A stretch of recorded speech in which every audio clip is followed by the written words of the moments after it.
Socrates को father of philosophy कहा जाता है। उसे वेस्टर्न फिलॉसफी में आज तक का सबसे ज्ञानी व्यक्ति माना जाता है। उसने कहा था, purpose of life is happiness and satisfaction is source of it. मतलब जिंदगी का उद्देश्य खुशियां हैं और संतुष्टि इन खुशियों का साधन है। आज निर्वाणा मॉन्क से रॉबिन शर्मा द्वारा लिखित the monk who sold his Ferrari है। इसमें जिंदगी के इसी सक्सेस और सेटिस्फेक्शन के बीच द्वंद्व के बारे में बतलाया गया है।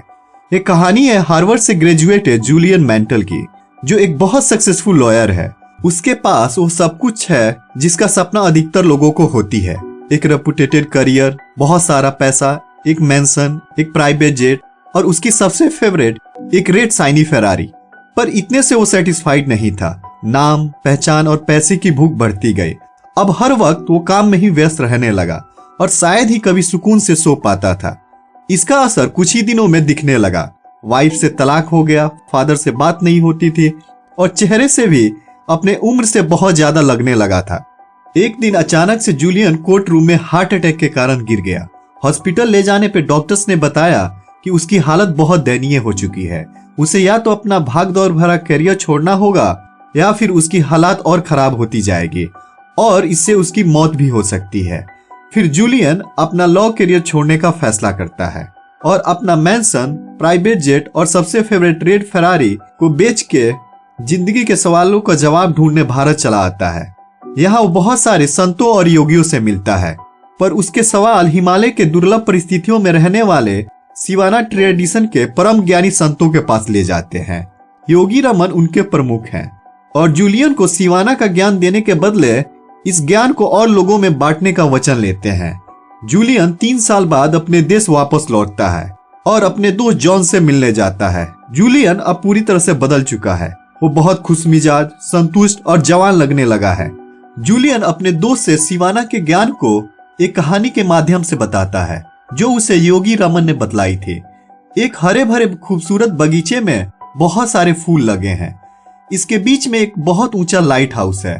अचानक से लाइट हाउस में से एक भारी भरकम सुमो रेसलर बाहर निकलता है। उसने वायर केबल से बना हुआ अंडरपैंट छोड़ के कुछ नहीं पहना है। सुमो रेसलर ऐसे ही बगीचे में घूमने लगता है जहां उसे एक गोल्डन स्टॉप वॉच दिखती है। जैसे ही उसे उठाने के लिए झुकता है, वह फिसल के गिर जाता है। कुछ देर बाद उसे गुलाब की खुशबू के कारण होश आती है और देखता है कि झाड़ियों के बीच एक रास्ता जाता है। उसमें बहुत सारे छोटे छोटे हीरे पड़े हैं। वह उस रास्ते पे चल पड़ता है जिसे उसे परम आनंद मिलता है। इस कहानी में 7 सिंबल है जो अलग अलग वर्च्यूज यानी गुणों के बारे में बताते हैं। पहला सिंबल है गार्डन। ये हमारे माइंड को रिप्रेजेंट करता है। जैसे कोई माली अपने बगीचे में अच्छे बीज लगाता है, खरपतवार को बढ़ने से रोकता है और उसकी रखवाली करता है जिससे सुंदर और स्वादिष्ट फल लग सके, वैसे ही अगर हम अपने दिमाग में पॉजिटिव विचारों को लाते हैं और एक गार्ड की तरह निगेटिव विचारों को इंटर होने से रोकते हैं, तो ये हमारी उम्मीद से बेहतर परिणाम देगा। क्योंकि कोई चीज 2 बार बनती है, पहले हमारे दिमाग के कारखाने में, फिर वास्तविक कारखानों में। हमारा दिमाग बहुत ताकतवर है। हम इसके ताकत का 1% भी उपयोग नहीं करते हैं।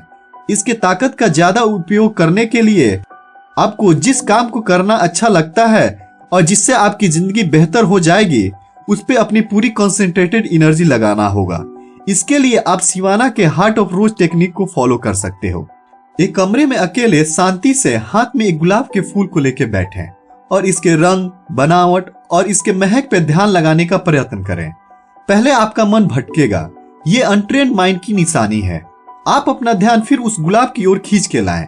अगर आप लगातार 21 दिनों तक 5 से 10 मिनट इसे करते हैं तो ये आपके आदत का हिस्सा बन जाएगा। बाद में इसे ज्यादा समय के लिए कर सकते हैं। इससे आपका दिमाग और ताकतवर और डिसिप्लिन हो जाएगा।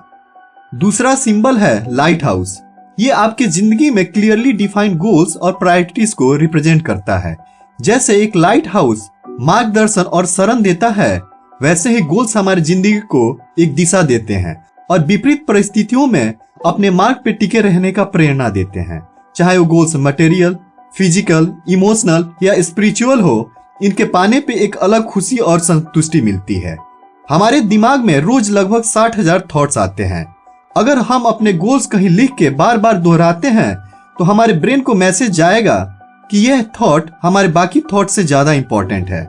और ब्रेन उस थॉट को रियलिटी में बदलने का तरकीब निकालने लगेगा।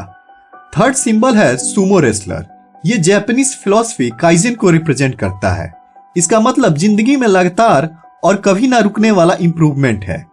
जैसे एक सुमो रेसलर अपने को फाइट में स्टेबल, स्ट्रांग और जीतने के जज्बे को बनाए रखने के लिए खुद को इंप्रूव करते रहता है, वैसे ही हमें जिंदगी के फाइट को जीतने के लिए हमेशा खुद को इंप्रूव करते रहना चाहिए, क्योंकि सेल्फ मास्टरी डीएनए है लाइफ मास्टरी का।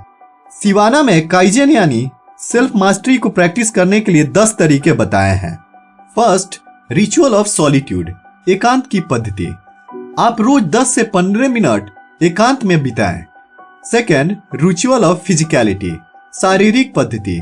रोज कुछ समय के लिए एक्सरसाइज, योग या किसी और शारीरिक काम करें। Third, ritual of life nourishment, ताजा पोषण की पद्धति।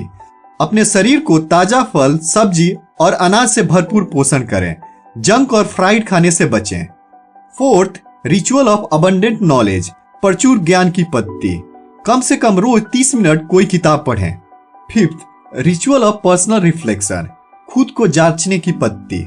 रोज सोने से पहले दिन भर में क्या किया है उस पर ध्यान करें और जो गलती की है उससे सीख के फिर दोबारा वही गलती ना करने का प्रयत्न करें।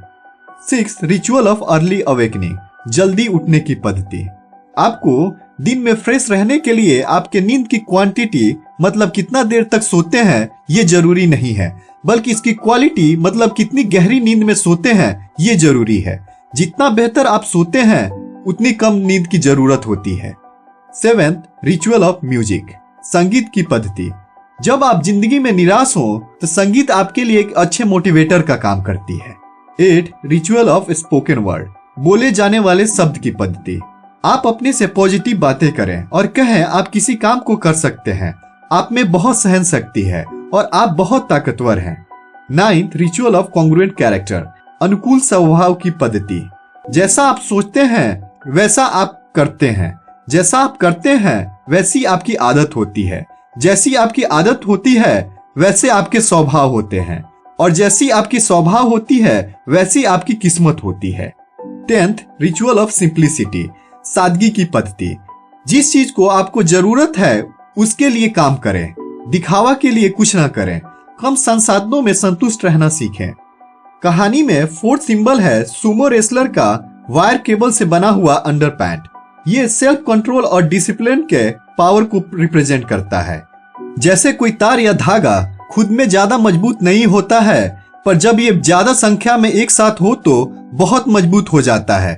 उसी प्रकार छोटे छोटे काम के लिए खुद पे नियंत्रण और अनुशासन शॉर्ट टर्म में ज्यादा फायदा नहीं दिखता है, पर लॉन्ग टर्म में इसका परिणाम चमत्कारी होता है। अपने विल पावर को बढ़ाने के लिए दिन का एक हिस्सा साइलेंस में बिताएं। इसमें आप अपना काम कर सकते हैं और इस बीच कोई आपसे सवाल करे तो जवाब दे सकते हैं, पर आप अपने तरफ से जितना साइलेंस हो सके मेंटेन करें।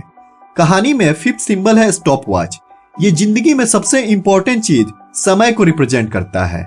समय हमारी जिंदगी में सीमित है और एक बार जाने के बाद वापस नहीं आता। जैसे आर ग्लास यानी रेत घड़ी में रेत धीरे धीरे गिरती जाती है, वैसे समय धीरे धीरे निकलता जाता है और इसका पूर्ण उपयोग एक सार्थक जीवन के लिए जरूरी है।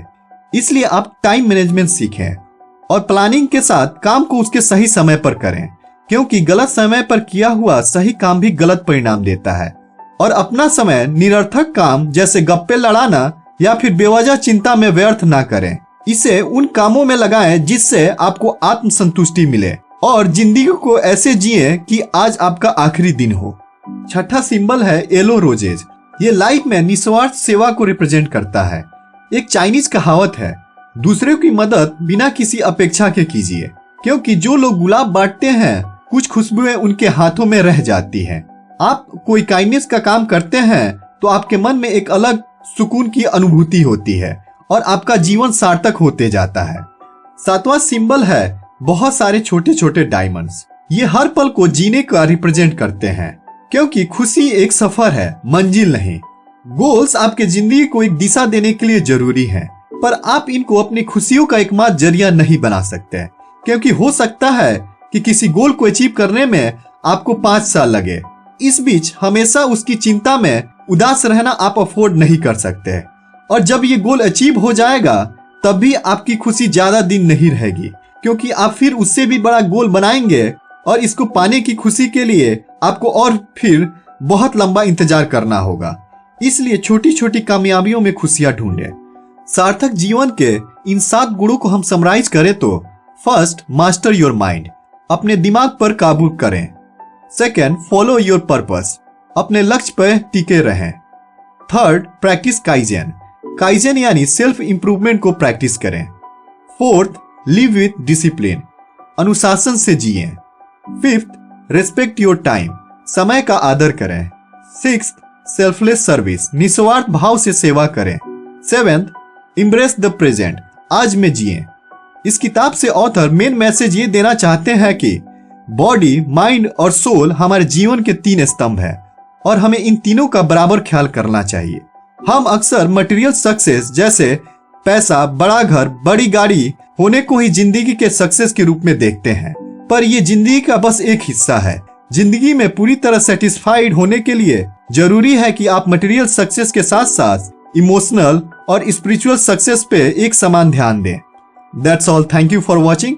ये वीडियो आपको कैसी लगी कमेंट करें, लाइक करें और ऐसे ही लाइफ चेंजिंग थॉट्स के लिए चैनल को सब्सक्राइब करना ना भूलें।